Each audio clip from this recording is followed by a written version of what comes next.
Hello and welcome back everyone. मेरा नाम है आशीष और आप देख रहे हैं टेस्टी कोडी चैनल। सो गाइज, ये हमारा ब्लॉग एप्लीकेशन का 8वां पार्ट है और बेसिकली आज की इस वीडियो में हम लोग फ्रंट एंड पे मूव करने वाले हैं।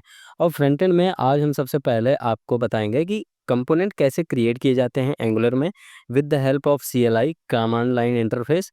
और उसके बाद उसको किस तरीके से राउटिंग दी जाती है, किस तरीके से हेडर एंड फूटर को सेट किया जाता है, और हेडर और फूटर के साथ साथ बीच का जो कंटेंट एरिया हमारा डायनेमिकली चेंज होता है। कभी अबाउट कंपोनेंट हो जाता है, कभी कॉन्टैक्ट अस कंपोनेंट लोड होता है, कभी होम कंपोनेंट लोड होता है। तो ये सारी चीज़ किस तरीके से वर्क करती हैं, ये भी सारी चीज़ें आज डिस्कस करने वाले हैं। ठीक है, वीडियो बहुत ज़्यादा लंबा नहीं होगा, तो इसलिए परेशान नहीं होना है। मात्र 10 से 15 मिनट की वीडियो होगी, तो आराम से इसको सुकून से बैठ के देखो, कॉपी पेन उठा लो, जो ज़रूरत की चीज़ लगे नोट डाउन कर लो। ठीक है, चलो। तो सबसे पहले अपने प्रोजेक्ट को हमने विजुअल स्टूडियो कोड पे अपने फ्रंट एंड पार्ट को ओपन कर रखा है और बिल्कुल उसी तरीके से अपने API पार्ट को भी रन भी करा रखा है, ओपन भी कर रखा है अपने विजुअल स्टूडियो में। ठीक है, तो कोड और स्टूडियो दोनों अलग अलग है। आप देख सकते हो बॉटम पे सिंबल है। ठीक है, ये पर्पल कलर है, ब्लू कलर है। और ये रहा हमारा टर्मिनल। तो बेसिकली आज इस टर्मिनल पे आप देख सकते हो अभी हमारे पास एंगुलर फ्रंट एंड के अंदर SRC के अंदर ऐप फोल्डर है। ऐप फोल्डर के अंदर अभी कोई भी कंपोनेंट हमारा नहीं बना है। तो आज सबसे पहले हम यही करने वाले हैं कि सबसे पहले अपने एंगुलर के लिए कुछ कंपोनेंट्स बनाएं कि हम काम किस पे करेंगे। देखो, धीरे धीरे स्टार्ट करेंगे, आगे बहुत लंबे समय तक बताएंगे, लंबी चीज़ें बताएंगे, अच्छी चीज़ें बताएंगे। तो उसके लिए आपको करना ये है कि आप एकदम पेशेंस से बना के बैठना है आराम से, और उसको देखना है और प्रैक्टिस करना है। लैपटॉप, कंप्यूटर जो भी हो आपके पास, ओपन कर लो, प्रोजेक्ट स्टार्ट कर लो और मेरे साथ साथ प्रैक्टिस करते चलो। ठीक है, तो सबसे पहले हम अपने प्रोजेक्ट को एज ए टर्मिनल पे खोल लेंगे। तो टर्मिनल पे खोलने के लिए करना क्या होगा, ये भी अच्छा क्वेश्चन है। मैं इसे क्लोज करता हूँ और आपका जहाँ भी फोल्डर रखा है, लेट सपोज मेरा यहाँ पे रखा है। ठीक है, डेस्कटॉप के अंदर ब्लॉग एप्लीकेशन का नाम का फोल्डर है, उसके अंदर ब्लॉग फ्रंट एंड नाम का एक फोल्डर है जिसके अंदर हमारी एंगुलर की फाइल रखी गई है। ठीक है, फाइल एंड फोल्डर रखे हुए हैं। तो बेसिकली यहाँ पर हमने करना है एक single click and then type करना है CMD। एंड CMD टाइप करने के बाद यहाँ पे आपको कुछ इसी तरीके से टर्मिनल ओपन हो जाएगा। ठीक है, और अभी आप ध्यान देना, जैसे जैसे मैं कंपोनेंट बनाऊंगा इधर हमारे कंपोनेंट्स लिस्टिंग होना शुरू हो जाएगा। ठीक है, तो सबसे पहला जो कमांड होता है कोई भी एंगुलर के प्रोजेक्ट में कंपोनेंट क्रिएट करने का, पहला वर्ड होता है NG, फिर दूसरा G। आप इसे जनरेट पूरा लिख सकते हो, मैं शॉर्ट फॉर्म में लिखता हूँ NG space G space C for component. Component आप चाहो पूरा लिख सकते हो, आप चाहो तो C भी लिख के काम चला सकते हो। ठीक है, एंड देन उसके बाद अब यहाँ पे मैं जो भी दूंगा वो फोल्डर नेम जनरेट होगा। तो मैं यहाँ पे देता हूँ पेजेस। मैंने दिया पेजेस /। अब पेजेस नाम का एक फोल्डर बनेगा, उसके अंदर अब यहाँ पे जो भी नाम दूंगा उस नाम का फोल्डर बनेगा। फोल्डर के साथ साथ उसके अंदर उसी नेम से रिलेटेड 4 फाइलें कंटेंट्स होंगी। लेट सपोज मुझे बनाना है होम कंपोनेंट, देन मैं देता हूँ होम। और जैसे मैं होम लिखूंगा, अब ये होम पहले पेजेस नाम का फोल्डर बनाएगा ऐप के अंदर, पेजेस के अंदर एक होम नाम का फोल्डर बनाएगा। होम नाम के फोल्डर के अंदर 4 फाइलें मिलेगी जो कि आपको यहाँ पे लिस्टिंग में दिख रहा होगा। Home component dot HTML, home component dot spec dot ts, home component dot ts and home component dot css।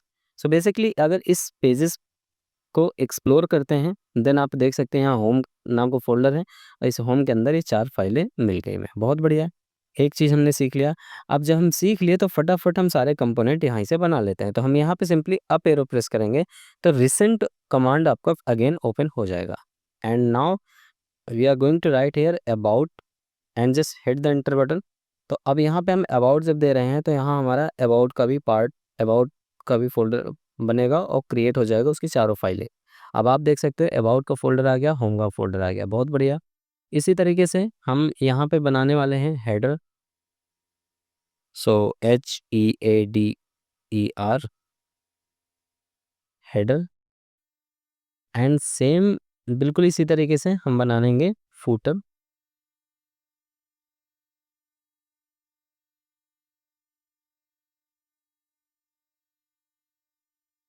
बिल्कुल इसी तरीके से जैसे हमारा फूटर बन गया, अब यहाँ पे मैं बनाऊंगा ब्लॉग।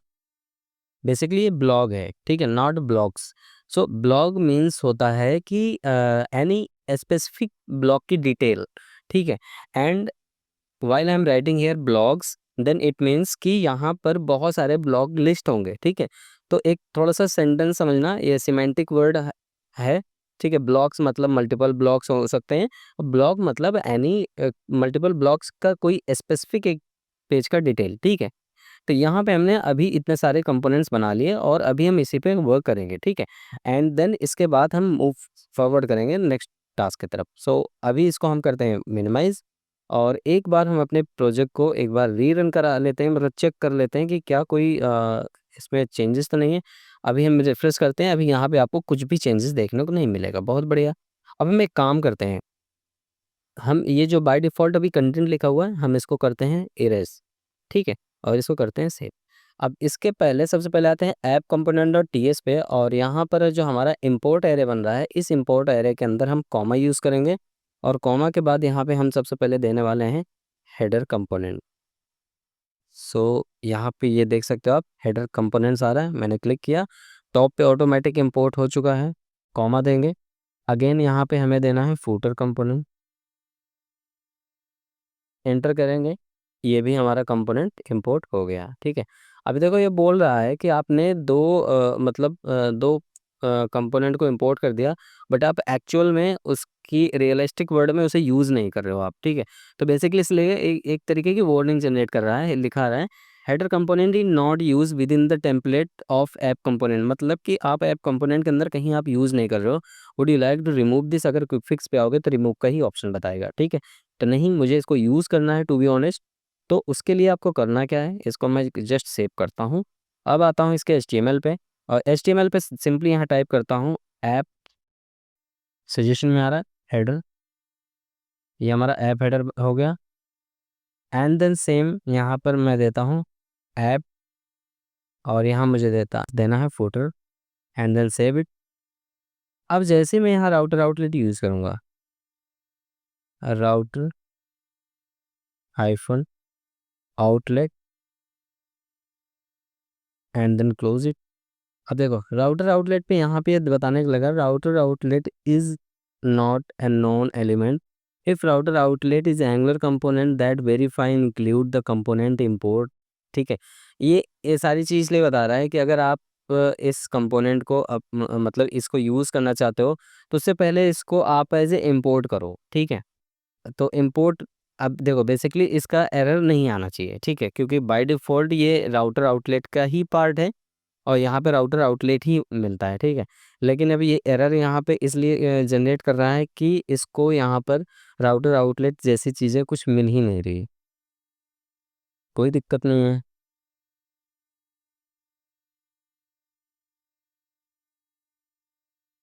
जब आप यहाँ पर आओगे, राउटर आउटलेट इंपोर्ट कर दोगे और सेव कर दोगे, देन ये चीज़ गायब हो जाएगी। और अब अगर आप पेज रिलोड करके आप उसी ब्राउज़र को रिफ्रेश करोगे, तो आपको देखने को मिलेगा हेडर एंड फुटर। अब देखो यहाँ पे हेडर एंड फुटर मैंने लगाया है राउटर आउटलेट। राउटर आउटलेट ऐसी चीज़ है कि आप उस राउटर आउटलेट को अगर आप पाथ राउट कॉन्फ़िगर करते हो, तो वो ऑटोमेटिक इम्प्लीमेंट हो जाता है जिस एलिमेंट के बीच में आप यूज़ करते हो। तो मैंने हेडर एंड फूटर के बीच में यूज़ करा है, तो उसे दिखना चाहिए। दिखेगा क्या?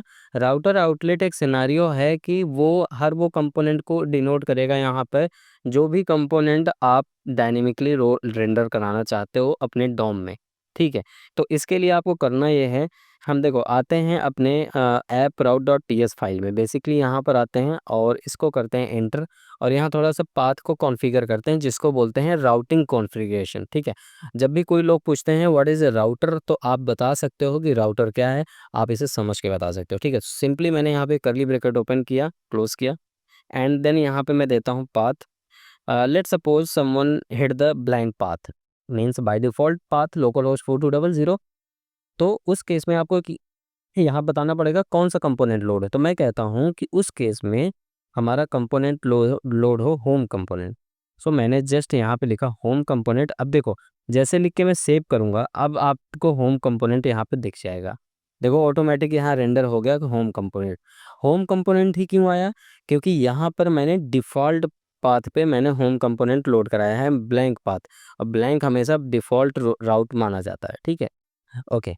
नाउ अब हम अगर मान लो इसमें और भी चीज़ें डालनी हो, तो इसको हम करते हैं यहाँ पर just comma, and then again select all the things and just paste it here, and just rename it. मैं इसे देता हूँ अबाउट। अबाउट के केस में मैं कह रहा हूँ कि आप अबाउट कंपोनेंट लोड करो, about component. And same again मैं इसे पेस्ट करता हूँ और मैं इसे कहता हूँ कि जब ब्लॉग्स की बात हो तो आप ब्लॉग्स कंपोनेंट लोड करो।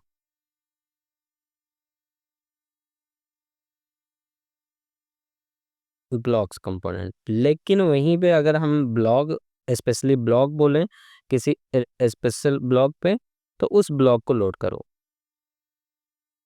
अब यहाँ पर एक चीज़ और है, ब्लॉग्स और ब्लॉग में थोड़ा सा कंफ्यूजन होगा, ठीक है। अब ब्लॉग के लिए हमें इसको बनाना पड़ेगा डायनेमिक, क्योंकि हम कोई भी ब्लॉग हम डायरेक्टली ब्लॉग्स की लिस्ट है उस पर क्लिक कर दें ब्लॉग लोड हो जाए, ऐसा हो नहीं सकता। कुछ ना कुछ पैरामीटर चाहिए होता है जिसके थ्रू हम उसे रिडायरेक्शन कराएंगे, जिसे आप कहते हैं क्वेरी पैरम्स। अगर आपने क्वेरी पैरम्स सुना हो, नहीं भी सुना है तो मैं आपको बताता हूँ, गूगल पे कुछ भी ABCDXYZ लिख के सर्च करो, जो URL बार पे ए बनता है AB% equal something something random number फिर समथिंग नंबर, तो वो क्या होता है, क्वेरी पैरम्स होती है। एक पैरम्स हिट होती है रिक्वेस्ट, HTTP रिक्वेस्ट के साथ सर्वर पे, और उसी के रिगार्डिंग आपको आंसर वो देती है, ठीक है। तो सेम एज दिस यहाँ पे हमने 3 राउटिंग को कॉन्फ़िगर कर लिया है, और इस तीनों राउटिंग को अब हम चेक करते हैं वन बाय वन। तो मैं अभी बाय डिफ़ॉल्ट पे हमने होम लोड कराया है। अगर मैं यहीं पे कहता हूँ कि / अबाउट लोड हो, जैसे एंटर लिखूँगा आप देख सकते हो यहाँ पे अबाउट हो गया। तो ये काम होता है हमारे राउटर आउटलेट का। अब इसी के अंदर मैं कहता हूँ एक काम करो, ब्लॉक्स कंपोनेंट लोड हो। देखो ब्लॉक्स कंपोनेंट आ गया। अब मैं कहता हूँ एस हटा दो, तो यहाँ पे देखो ब्लॉक वर्क्स आ गया, ठीक है।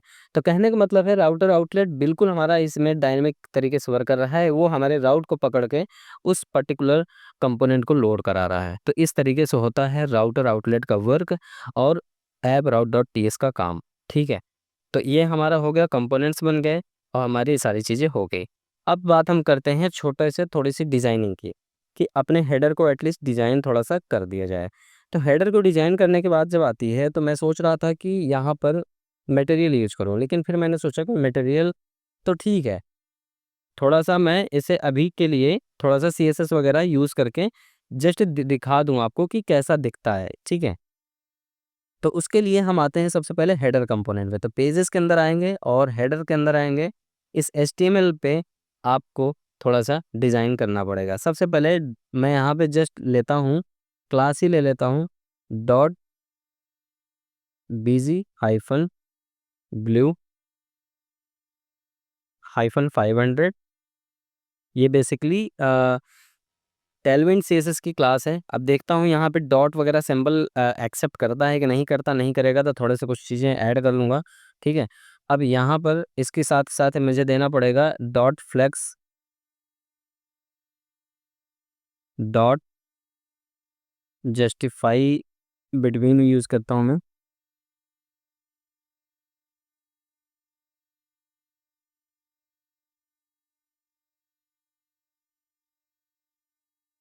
डॉट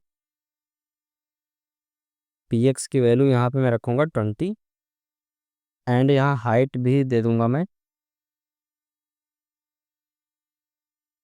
16 पिक्सल एंड देन यहाँ पर मैं देने वाला हूँ आइटम सेंटर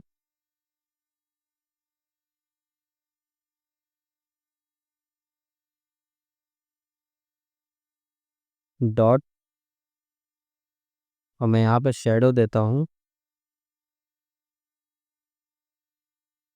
शैडो जो होगा मीडियम होगा, ना हाई होगा ना लो होगा, ठीक है। इतनी की एक डी बना देता हूँ। अब इसके अंदर मैं एक काम करता हूँ, कलर दे देता हूँ, colour is equal to primary and then save करता हूँ। एक बार आपको चेक करता हूँ क्या ये वाकई में परफॉर्म हो रहा है या नहीं हो रहा है। बहुत बढ़िया हो रहा है, आप देख सकते हो हमारा ये सेक्शन बना दिया हेडर का। अब इसी के अंदर हम सारी चीज़ें अपनी रख सकते हैं, जैसे आप एक यहाँ पे मैं स्पैन क्लास लेता हूँ,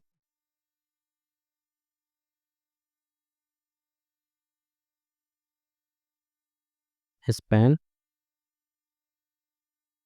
यहाँ पे देता हूँ क्लास, ये पहली क्लास होगी हमारी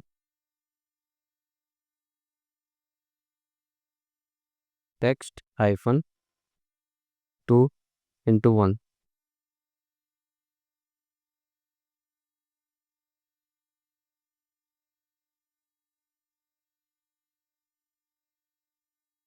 एक सेकेंड, फोन को बोल्ड रख देते हैं।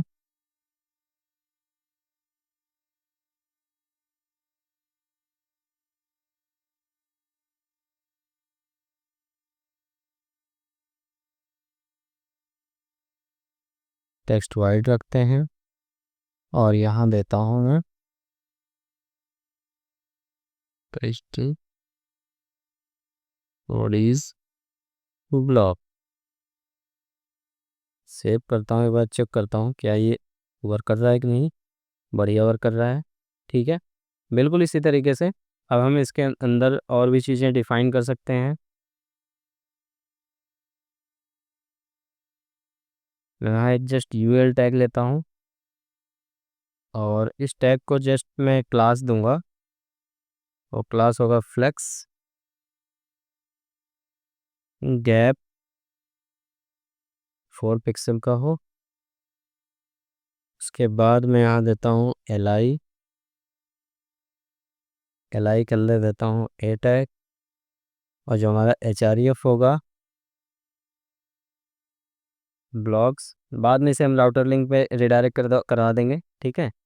एंड देन यहाँ पर क्लास यूज़ करने वाले हैं और क्लास होगा टेक्स्ट वाइड, ठीक है। और इसके लिए मैं यहाँ पे लिखूँगा blocks, same as this, copy and paste. इस पे मैं यूज़ करने वाला हूँ अबाउट,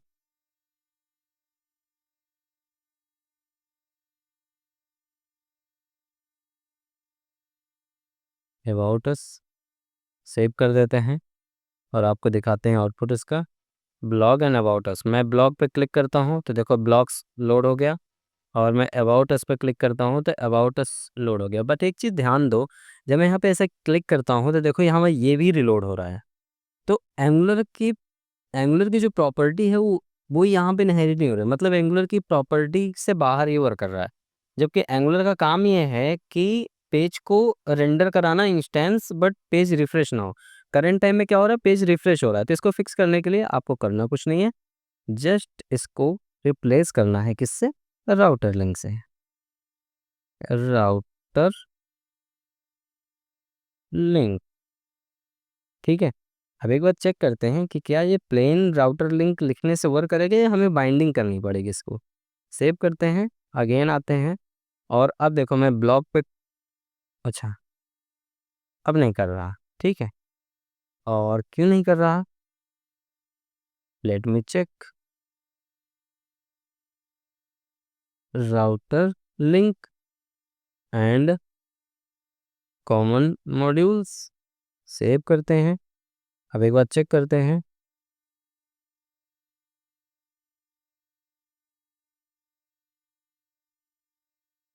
पेज तो यहाँ पे लोड हो रहा है। अच्छा,